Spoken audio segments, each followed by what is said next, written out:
ขอบใจลูกแน่เพิ่นยายเสื้อให้เอา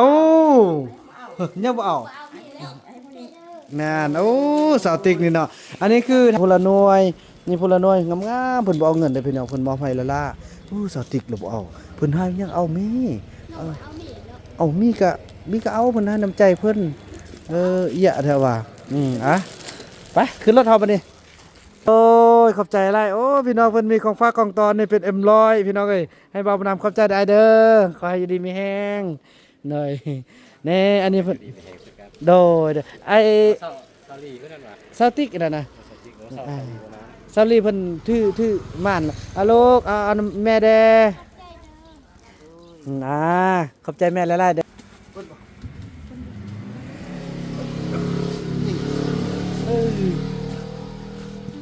มือกองได้เรื่องอยู่บ่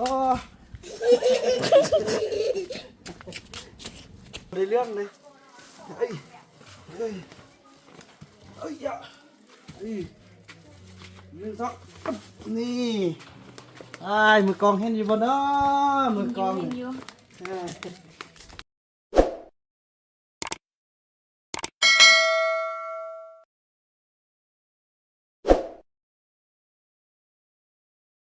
โอ้พิงไฟเนอะ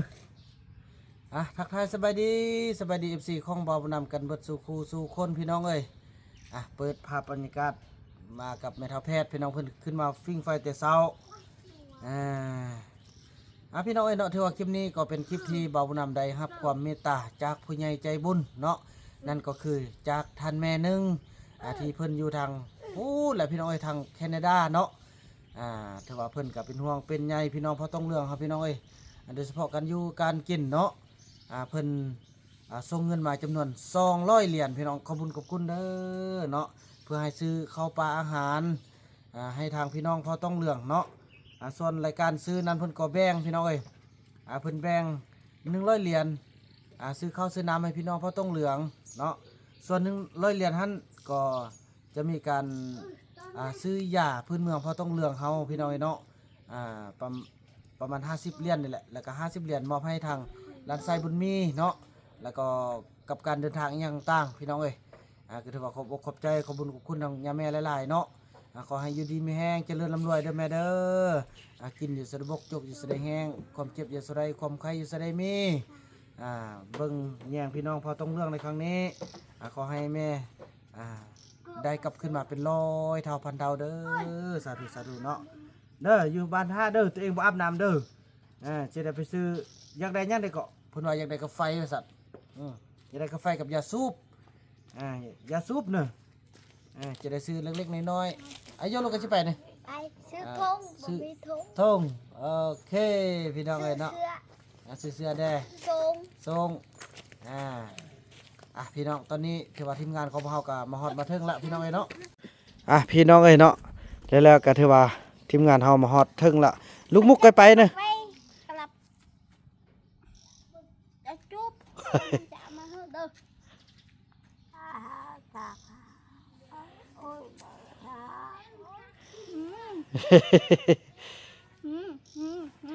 เป็นยอกกันลูกเอามาให้เด้อ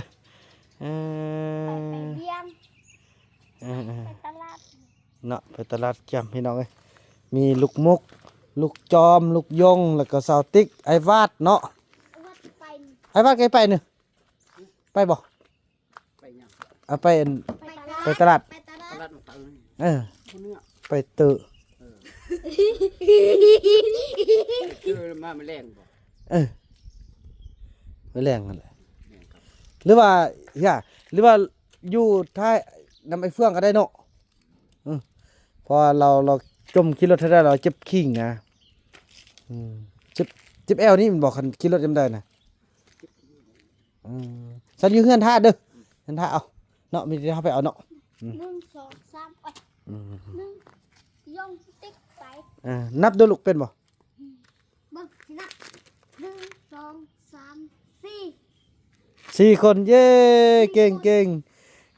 พี่น้องเอ้ยเนาะแน่กันยังนับได้อยู่เด้พิเศษเนาะขอบคุณเด้อทางท่านแม่เนาะ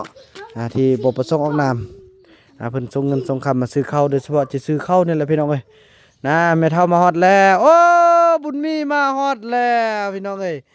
ถือว่าเอาพ่อแม่มาเมียนเครื่องช่วยพี่น้องเอ้ยเกี่ยมเคลียร์พื้นที่ให้มันสะอาดสะอ้างพอมีโจรมางัดตลอดเฮือนนั่นน่ะเนาะก็เลยได้เกี่ยมแล้วให้มันสะอาดเลยซะพี่น้องเอ้ยเพราะว่า แม่ อันนี้นะโจรใส่อันนี้นะโอ้ แม่ โจรลักบอกกันแม่นอันนี้นี่ติโจรน่ะลืม จ๊ะเล่นมาเลยเล่นมาเลยเมื่อยบ่เพิ่นอุ้มขึ้นพูดน่ะเมื่อยบ่เฮ้ยอ้าวเป็นจังได๋ อ้าวเป็นจังได๋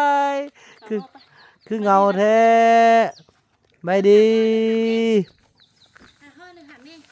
เดี๋ยวอยากเอาไปตัดผมเอาเนาะแต่คือว่าแล้วเนาะอยู่พี่ก็มีเวียกเนาะมาหาพาไหมมาให้พ่อเดี๋ยวไหมเห็นไหมให้มาย่ามาพ่อได้พาขี่รถเยอะก่อนไหมเดี๋ยวพาขี่รถเยอะก่อนคุณไปที่ไปมาพาขี่รถเยอะไปที่ไป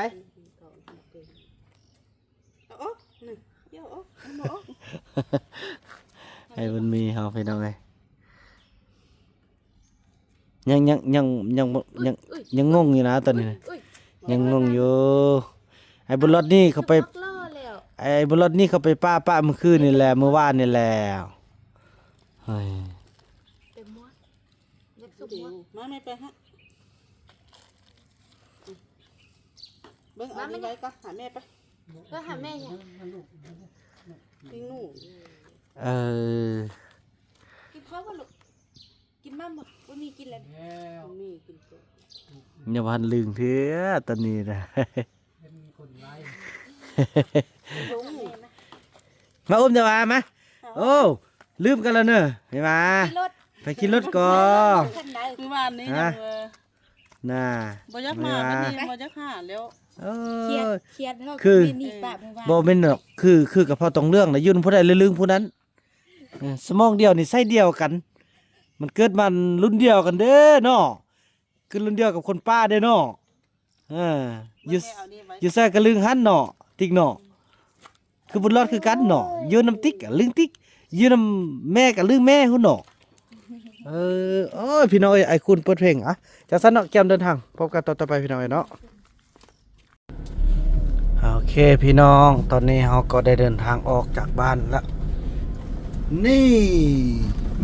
ครบคณะเลยมีแต่บุญรอดไปป่านำเมทามิดก้อนละพี่น้องไปต้นขึ้นเนอะไปต้นแรงต้นขึ้นตีต้นแหลงเนอะฮอดพุ่นค่ำเลยแล้วเนาะ ตอนแรกนี่สิมีเฮาควันเบิ่งว่าสับแม่นกมันแน่จะเปิดตู้แน่ โอ้สลุมมืดพี่น้องเอ้ยแต่ว่าบ่แม่นไปมือว่านนี่ติไปมือที่ไอ้ไปไทยนี่ติพี่น้องเนาะพี่น้อยแล้วเขาก็ได้เดินทางมาฮอดบอนที่จะซื้อเครื่องให้น้องติ๊กแล้วก็ทางลูกยงลูกจอมก่อนแต่เบาน้ำใส่น้ำหอมพี่น้องเอ้ยแต่งตัวใส่น้ำหอมหักไอยงหัก โอ้บ่ทึกกินเดี๋ยวนี้บ่บ่ทึกเนาะกินแมงวันนี่ทึกอยู่เนาะพี่น้องจังสั่นละแกไปซื้อเครื่องต่อเนาะโอเคตอนนี้ โดยสบายดีเจ้าสบายดีโดยอันพอดีพานางติ๊กมาสอกซื้อเกิบนี่ เกิดแบบไหน เลือกดูสองคันเนี่ยแม่นหมดเลยเนี่ย โดยแม่ อันนี้ก็แม่นอันนี้ก็แม่นเปิดงานเพิ่น โดยเมื่ออันมีเกิบเด็กน้อยบ่ เกิดทำไหนทำอายบอกเบิ่งดู อันน้อยๆกว่านี้ประมาณ2 ปีปลายลองเลย เขาปีปลายทำอายนี่หว่า ลุบกว่านี้ พวกนี้ก็หาจุดนี้ก็ได้อัดจุดเลย เกิดให้เพิ่น เนี่ยติ๊กมาเบิ่งนี่ จังดอกเจ้าห้ามเอา ได้เนี่ยถ้ามาเลือกได้ติ๊กเด้อเอาตัวใด เบิ่งเอามักก็เอามาบ่มักก็บ่เป็นหยังดอก มักตัวนี้เนี่ยจับเอาบัดเดียวเลย เลือกเอาน้ำเอา ลูกมุกลูกอยากได้ยังลูก นี่เกือบชุบหนึ่ง ก็ซุมมีบ่ทำนี่เอาจุดเอาให้เราเบิ่งเป็นหยัง เพิ่นเลือกมึงไอ้โยงได้อยากได้ยังเกาะ อยากได้ยงว่าอยากได้ทง ทงผาย ต้อง ต้องพาย ลูกเธออยากได้ เอาอยู่บนค่ายปี บ่เลือกด้วยเนาะเกือบน่ะเลือกเลย เอาไปยังดอกต้องสร้างเป็นไงเดียวกันมื้อนี้ล่ะเอากันเองมื้อละ เลือกเลยเนาะมักตัวใดเอาเลือกเอา ไปพุ่นออกไป เลือกเอา ใส่ดำให้เพิ่นรู้เอาเลย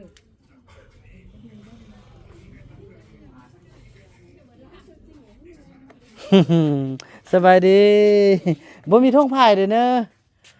ท่องผาย สำนีพอดีดี ตามใจน้องว่าเลย มานะไปป่า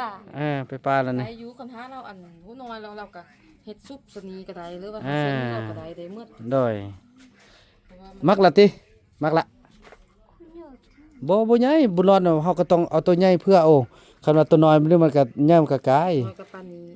หรือว่าตัวนี้บ่เอาเลือกดู เขาใส่จุดใหญ่จุดใหญ่ก็ได้อันนี้บ่เป็นหยังหรอก ยันล่มก่อน เลือกแน่ๆคือซั่นเอาตัวนี้น้องสนิทก็ไทยนี่คันบ่มักเลยมันบ่เอาแท้ บ่เป็นหยังค่าเสียมาใหม่มันนี่ ๆเออ เล็กน้อยมักดีใส่ดี มักตัวใดเลือกเอาได้ เอานี่ เอาตัวนั้นโอเคเนาะยังท่งเนาะบาดนี้เนาะ พอดีสำนี พอดีแล้วบ่อ่า ลูกเปย์เพิ่นบ่มักปีผู้นั้นน่ะถ้าเพิ่นดูเอาให้ลูกเปย์หั่นน่ะ ทุ่มเปมักบ่นี่ไปหาเอาเด้อ เลือกเอาลูกเลือกเอา เอาลูกเปย์เอาให้ เอาโดยไปหาเพิ่นได้ เอาให้เอาลูก ได้ เปย์เอาบอก เอา โดยเอา อ๋อ แล้วที่เขาได้แล้วจังนั้นเอามาจ่ายเด้อแน่พี่น้องเอ้ยเนาะทาง FC เฮาทาง แม่น ปักลายพี่น้องเอ้ยเนาะเพิ่นพอดี เปิดกล่องพอดีเห็นเพิ่นซ้ำ ตัวอันนั้นอยู่ที่3อยู่ เอาขอบใจหลายๆนี่พี่น้องเอ้ย เอาอันนี้ให้เอาซะ ฮะ พี่ก็ได้เอา ไป มาเบิ่งมาเลือกเบิ่งมา ไปลูก โบราณ เลือกเลยลูก แม่เพิ่นนี้เอาอย่างให้ดอกตัวนี้มักบ่ลูกเอาตัวนี้ซะเอางามๆนี่ซับไปเอาซะเอาให้สิล่ะเด้อบ่เอาเงินนำดอก โอ้โดยขอบใจหลาย อย่างที่พูนซื่อๆเพราะว่าเอา ๆอายกมักแล้วบ่ มักบ่ลูก โอ้นี่เพิ่นมัก เลยมันกำงาม เนาะกาแฟบักกำงามไปใส่เครื่อง เธอน่ะเอาตัวนี้ เอ้าลูกสาวน่ะลูกสาวเอาตัวมา เออตัวไหนเอา บ่ อัน บ่ เบิ่งนี่ เอา เอาอันเปให้เอาลูกสาวก็เอาเปตัวงามให้เดี๋ยว ได้ที่ได้ซื้อช่วยโอ้เอา เอาเปตรงนี้ไอ้โอ้เบิ่งงาม ตัวต่อไปซื้อช่วยเด้อเพราะวันคือว่าในการค้าการขาย เอาว่าบ่เป็นย่างเจ้าผู้เดียวค่อยให้ด้านเอาเปอยู่ไหนครับ อ๋อได้ เอาลูกมาวันนึงก็ลูก ได้ อันไอโอเบิ่งเปตัวนั้นดูเพราะมีเปลายเปนั้นอันของผู้หญิงนะลูก อืม อยู่เปพวกอันทุ่งเปเฮาเมียนนะอยู่แต่ ซื้อหานเฮาว่าจังได๋ก็ซื้อหานนั่นน่ะ อันแองจี้ก็ได้ อ๋อ โดย อยู่ทางเมืองปักหลายเนาะตลาดเมืองปักหลายพี่น้องตลาดอัน ตลาดขายเครื่อง ห้องมุ้งอันเปมุ้งอันเป็นข้าวเงาเมื่อ เอาเนาะอยู่แปะกับหานนางตุ๊กเนาะนางตุ๊เนาะ นี่อัน แปะ อันเป็นตัวลากตัวก็เป็นข้าวเงาค่าย อ๋อพี่น้องเนาะท่านใดที่ได้มาทางเมืองปักหลายก็อย่าลืมแวะซื้อแวะอุดหนุนเพิ่นเด้อพี่น้องเพิ่นใจดีเนาะเพิ่นช่วยไอยงเนาะแล้วก็ยังได้ช่วยทางนี่ลูกจอมเนาะไปเก็บไปเครื่องเข้าป่ามื้ออื่น โดยเอาลุกไปเอาขอบใจเพิ่นแด เห็นบ่ลูกเห็นบ่โอ ยังซอกอันเนาะ อันนั้นล่ะ พี่น้องเอ้ยเราเบานั่นจะขออนุญาตถ่ายคลิปทาง Facebook ก่อนเนาะ ในส่วนนั้นก็อัน โอ้พี่น้องเอ้ยเนาะแล้วการเดินทางของเรามาฮอดนี้เนาะเมื่อกี้กับทางไอ้ใหญ่เพิ่นมอบเครื่องอันนี้ก็ยังมีทางอีแม่เพิ่นขอบใจลูกแหน่เพิ่นยายเสื้อให้ เชื่อลูกบ่เอา เอาเนี่ยบ่เอานั่นโอ้สาวติ๊กนี่เนาะอันนี้คือทางห้านคล้ายคำแม่บ่แม่นนี่ห้านคล้ายคำแม่จันหอมเนาะพี่น้องเอ้ยผู้ใดได้ไปได้มาอยู่ทางเมืองปักหลายเฮาก็แวะอุดหนุนเพิ่นได้เด้อมีหรือว่ามีคำก็มาขายเพิ่นได้เนี่ยพี่น้องเพิ่นรับซื้อรับขายตลอด24ชั่วโมงติพี่น้องเอ้ยขอบใจพ่อแม่เด้อขอบใจหลายขอให้ปังๆแม่นอันนี้สติ๊กเกอร์จริงขี้ไรล่ะสร้างเลือกเนาะ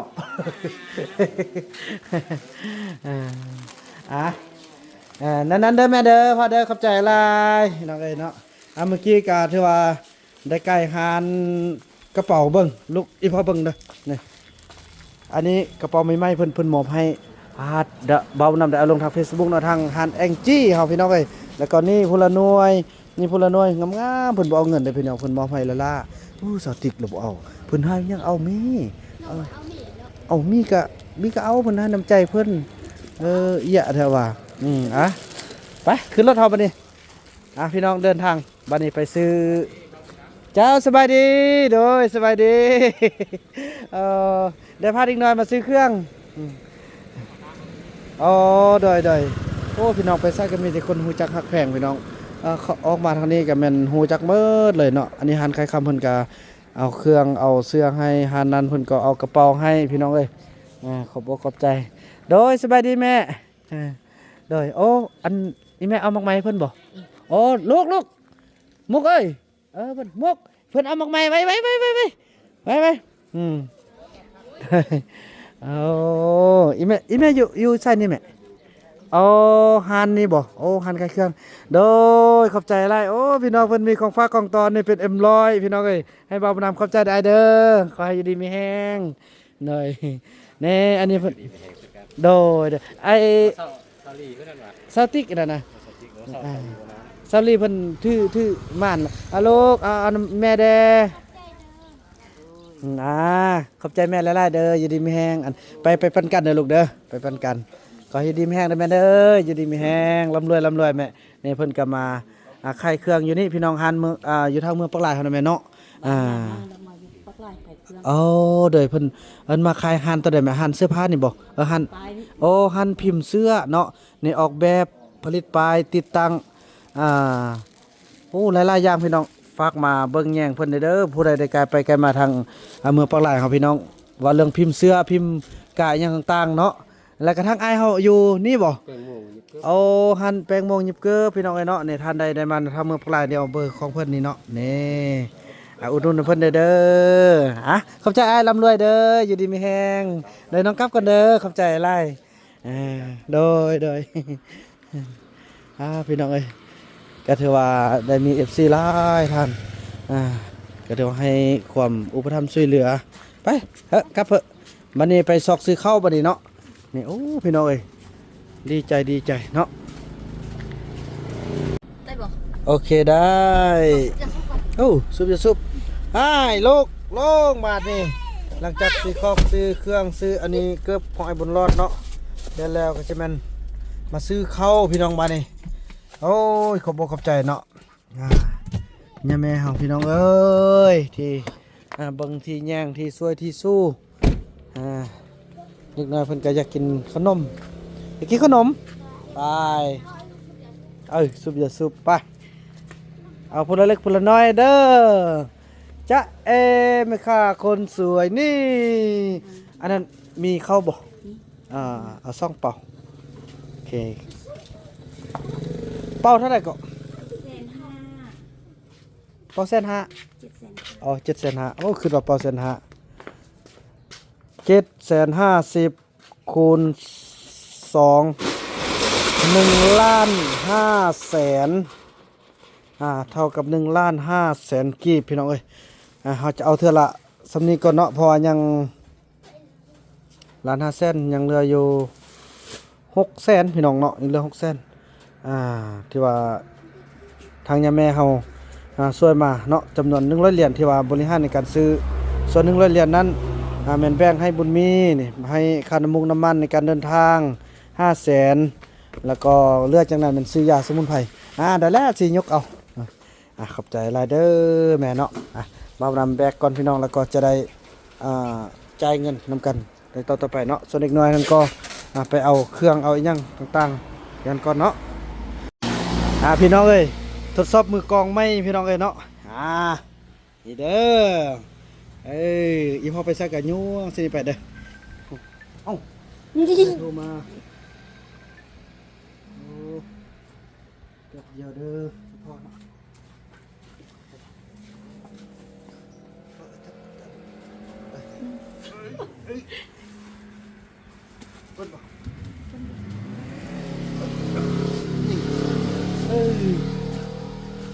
โอ้ กองได้เรื่องอยู่บ่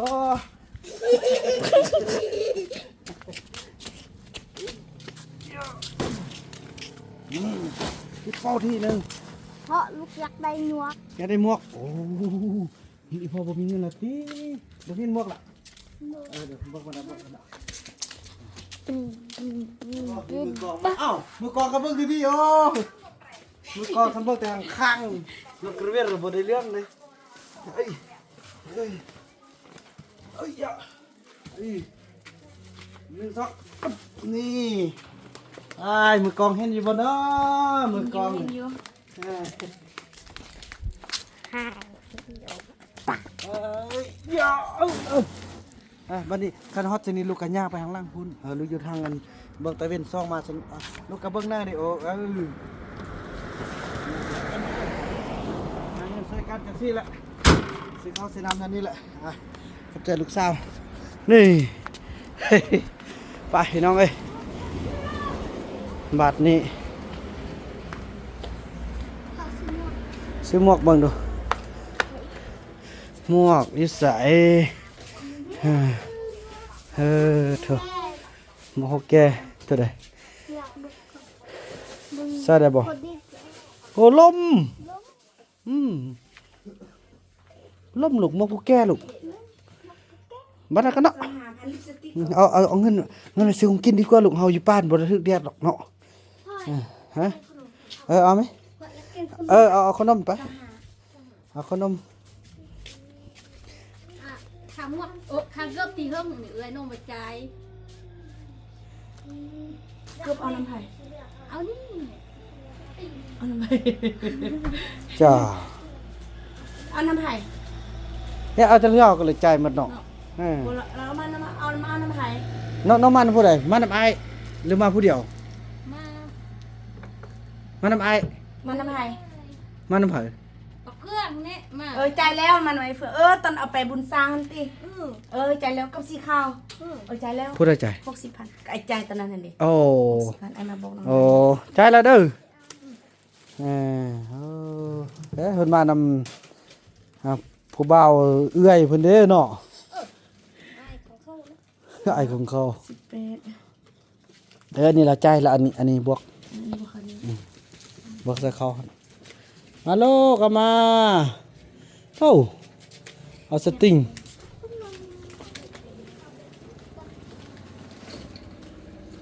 สมิธมาแล้ว เลยบอกเลยเช่นนี้แหละพี่น้องเอ้ยเลี้ยงดูคนบ่มันง่าย นี่ แล้วมีบัตร สองอัน ๆ นี่มีบัตร บ่เข้าสาติเคยยังเงินแสนกีบพี่น้องเอ้ยเข็นแด้นั่นน่ะแท้จริงแล้วเด็กน้อยนี่เบิ่งเงินอันอีพ่อให้มื้อนั้นพุ่นละแสนไปใส่ขยานหมดแล้วเอ้า อันนี้ของไผ่นี่25,000 เอาบวกนำกันติมาได้ไปใจายเอาเด้อ บ่เอาสนุกยางคนละครึ่งสิ อ๋ออันนี้ของไอ้ยงเนี่ย นี่เอาบัตร สาติเพิ่น 25 จ่ายต่างหากเลยเนาะ อันนี้25นี่คนนี้ ชื่อเอาตำรวจคุณนุ่ม ขนม ลูกไปป้า เอาตัวใดให้บุญรอด 25,000 ซอกไหมซอกเอาตัวให้บุญรอดเลยไอ้จ่ายให้บุญรอดนะ 30 สองอันนี้สองอันนี้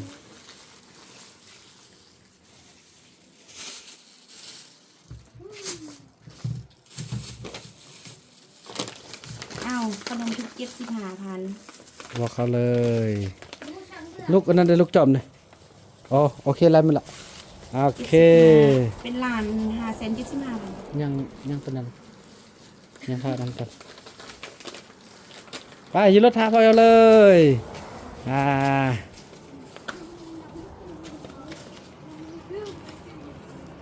ลืมอย่าเสียสูบ บ่สูบแล้วลูกกินยากินขนมอะไรลูกเอ้ย ป้าจะไปอยากดูก่อน อย่าได้สูบลูกกินขนมก็ดีก่อแท้ถ้าไม่มีเอาใส่น้ำบอกอีพอสิให้เอาตัวหนึ่ง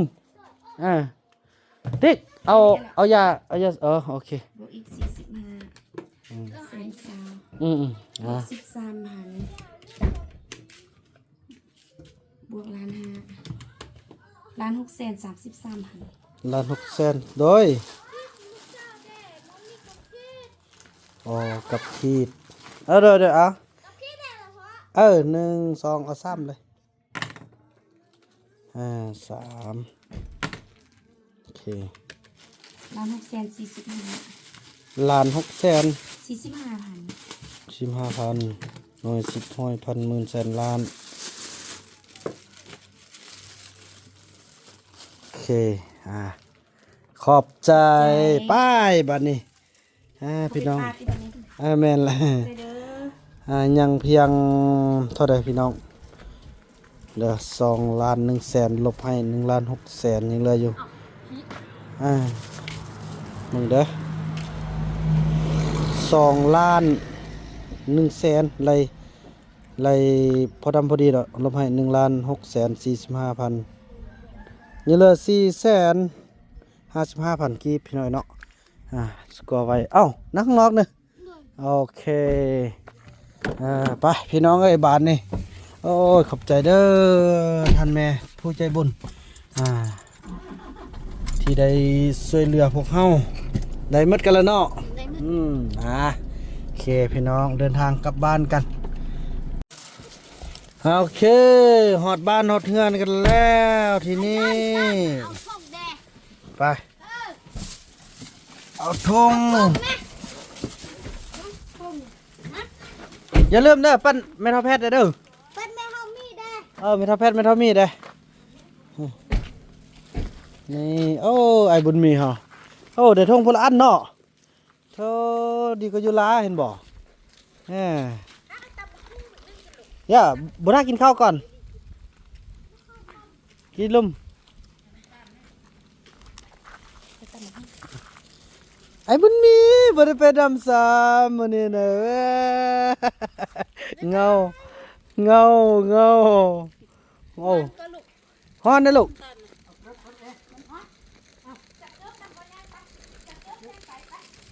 แค่นได้หุ่นว่ะขึ้นยามันสิบิดเข้าไปเนินกับปานนั้น